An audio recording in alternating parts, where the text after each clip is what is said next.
Cricket का खेल बड़ा ही रोमांचक है और इसको और ज्यादा रोमांचक बनाते हैं इसमें ऐड होने वाले नए नए नियम। हर कुछ सालों में, कुछ महीनों में, हालांकि सालों में ज्यादा होते हैं, आपको क्रिकेट में नए नए नियम ऐड होते हुए नजर आते हैं।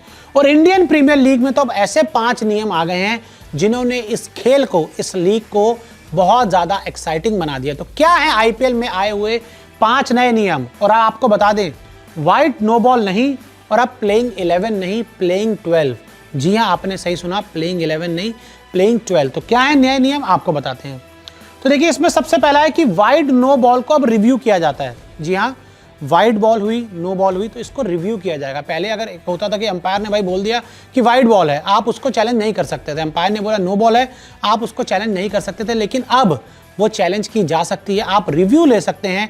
और इस रिव्यू में अगर थर्ड अंपायर को लगा कि भाई ये वाइड नहीं है, ये नो बॉल नहीं है, तो इसके फैसले को ओवर रूल कर दिया जाएगा। यानी कि अब वाइड को भी हटाया जा सकता है और नो बॉल को भी कैंसिल करवाया जा सकता है। वो कैसे?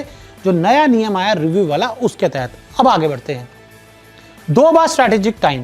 पहले क्या होता था कि आईपीएल में सिर्फ 1 बार स्ट्रैटेजिक टाइम होता था, लेकिन अब धीरे धीरे 2 बार स्ट्रैटेजिक टाइम होने लग गए हैं। 6 ओवर के बाद एक होता है और एक 12-13 ओवर के बाद होता है, और 2-2 मिनट के स्ट्रैटेजिक टाइम होते हैं। यानी कि आप थोड़े से खेल की जो ड्यूरेशन है, आपने आईपीएल में ड्यूरेशन को थोड़ा सा और बढ़ा दिया है। जैसे पहले एक ही बार स्ट्रैटेजिक टाइम होता था, लेकिन अब आपको 2 बार आप मैच रोकते हो, रणनीति बनाते हो, कोच आते हैं, बाहर बैठे हो स्टाफ के मेंबर्स आते हैं और सारे प्लेयर आते हैं और बातचीत होती है।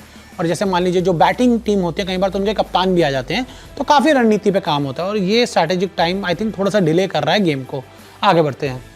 Impact player rule. Impact player rule एक बड़ा इंटरेस्टिंग है कि जैसे फॉर एग्जांपल, आपने जब आप पहली बैटिंग कर रहे हैं तो आपने पहले अपने 11 नाम दे दिए, और फिर आप जब दूसरी गेंदबाजी के लिए आए तो आपने एक ऐसे बल्लेबाज को टीम से हटा दिया जो आपको लगता है गेंदबाजी नहीं करता। जैसे फॉर एग्जांपल, मुंबई इंडियंस ने कई बार सूर्य कुमार यादव से पहले बल्लेबाजी तो करवाई, लेकिन उनसे उन्होंने फील्डिंग भी नहीं करवाई और गेंदबाजी वो करते नहीं, तो उनकी जगह पर आपने किसी गेंदबाज को ऐड कर लिया। और ऐसे ही हो सकता है, जैसे कई बार मान लीजिए चेन्नई सुपर किंग्स ने पहले गेंदबाजी की और उन्होंने तिक्षाना को पहले प्लेइंग 11 में रखा हुआ था, लेकिन जब बल्लेबाजी आई तो उन्होंने तिक्षाना को हटा दिया और उनकी जगह किसी बल्लेबाज को लिया। तो ये इम्पैक्ट रूल है, लेकिन हालांकि इसकी काफ़ी आलोचना हो रही है कि इसके वैसे ऑलराउंडर्स खत्म हो रहे हैं और शायद इस बार इसको हटाया भी जा सकता है, लेकिन मेरे मानने के हिसाब से ये थोड़ा इंटरेस्टिंग बनाता है। अब आगे बढ़ते हैं। स्लो ओवर रेट के लिए जुर्माना। जी हाँ, स्लो ओवर रेट के लिए अब आईपीएल में जुर्माना लगना स्टार्ट हो गया है। अब क्या देखने को मिलता है कि जैसे मान लीजिए अगर आपने तय टाइम तक अपने 20 ओवर कंप्लीट नहीं किए, तो फिर आपको जितने ओवर्स बचे हुए हैं आखिरी में तय समय के बाद, आपको 5 फील्डर्स बाहर नहीं मिलेंगे फील्डिंग करवाने के लिए। जो 30 यार्ड सर्कल से बाहर का एरिया होता है, आपको सिर्फ 4 फील्डर्स ही मिलेंगे। और ऐसे अमूमन हमने देखा है कि 20वें ओवर में जो फील्डिंग टीम है फंस जाती है, 19वें ओवर तक वो जो तय टाइम होता है उसको क्रॉस कर जाते हैं।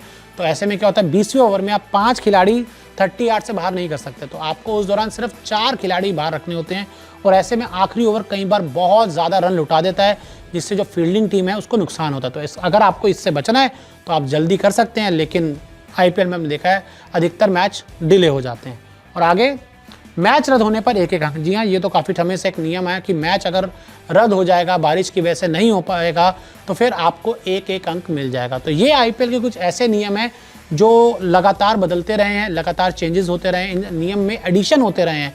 और आप मान के चलिए कि आईपीएल 2025 से पहले भी कुछ ऐसे नियम आएंगे जो इस खेल को और ज़्यादा रोमांचक बनाएंगे।